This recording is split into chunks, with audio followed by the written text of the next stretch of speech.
Hai, Assalamualaikum semua. Sihat? Lina, saya nak tanyalah, secara peribadilah saya nak tanya.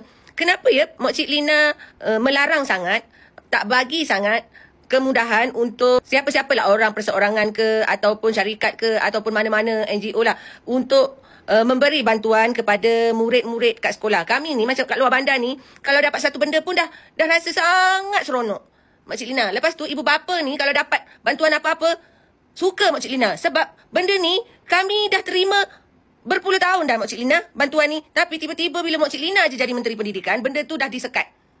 Kenapa ya Mak Cik Lina? Apa yang menyakitkan sangat hati Mak Cik Lina sampai orang nak bagi bantuan kepada murid sekolah je pun tak boleh ni Mak Cik Lina? Nak kena ikut syarat perkeliling mana? Nak keliling sampai Pening ke Mak Cik Lina? Heran betul lah Mak Cik Lina.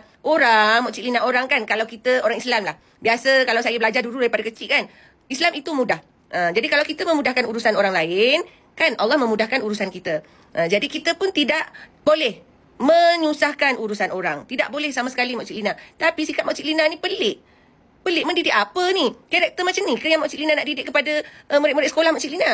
Heran saya, orang nak bagi bantuan je Mak Cik Lina. Sepatutnya orang nak bagi bantuan tu, kita terimalah dengan hati terbuka, senang hati, kongsi kegembiraan Mak Cik Lina. Ini tak. Jadi, bila tak diberi, murid-murid yang biasa dapat sebelum ni kan, ada adik-adik, abang-abang, kakak-kakak dah biasa terima, tiba-tiba tak dapat. Tiba-tiba dilayan macam tu, kena bagi dekat luar sekolah. Lepas tu, susah sangat Mak Cik Lina. Banyak sangat. Saya tahu Mak Cik Lina. Mak Cik Lina tak payahlah nak cakap macam macam tu. Tak perlu Mak Cik Lina.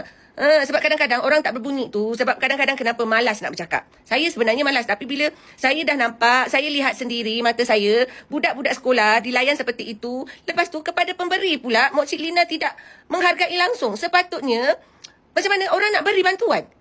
Macam Mak Cik Lina bersungguh sangat nak kempen pasal Palestina tu kan. Mendidik kemanusiaan. Kemanusiaan apa yang Mak Cik Lina didik macam ni Mak Cik Lina? Memberi bantuan itu kemanusiaan juga. Tapi kalau bantuan itu untuk budak-budak sekolah pun tak boleh, mendidik kemanusiaan apa Mak Cik Lina? Manusia mana yang Mak Cik Lina didik ni Mak Cik Lina? Astaghfirullahalazim Mak Cik Lina Allahu Akbar Mak Cik Lina. Mak Cik Lina ni demam ke apa? Demam? Tak demam? Sihat?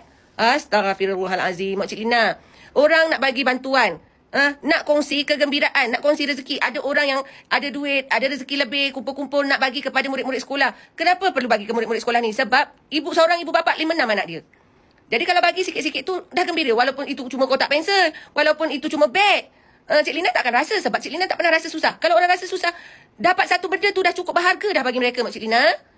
Yang saya tahu daripada dulu, memang tak daripada adik-adik saya kan. Adik saya berapa orang, semua dapat bantuan tu. Macam-macam dapat hadiah. Sumbat daripada ni, dapat ni. Selalunya dapat. Kenapa dengan Mak Cik Lina ni? Saya pun macam pelik lah Mak Cik Lina. Lepas tu semalam Mak Cik Lina datang Kelantan buat apa? Nak ziarah apa?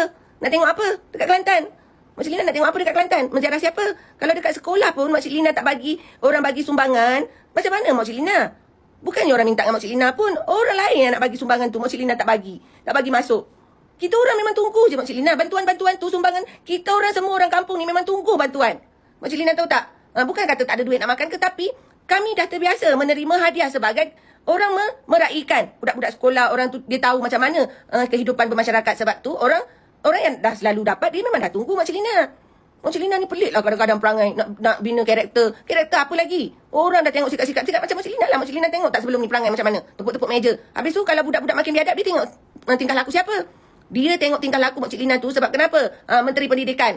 Dia pun nak jadi macam tu jugalah. Dia bukan dengar lagi kenapa? Berperangai sikap macam tu pun boleh jadi menteri. Haji Pudin pun sama. Yang satu lagi tukang gadaikan negara. Pening lah kepala otak. Tak apa. Kita orang memang dah tak nak dengar pun cakap.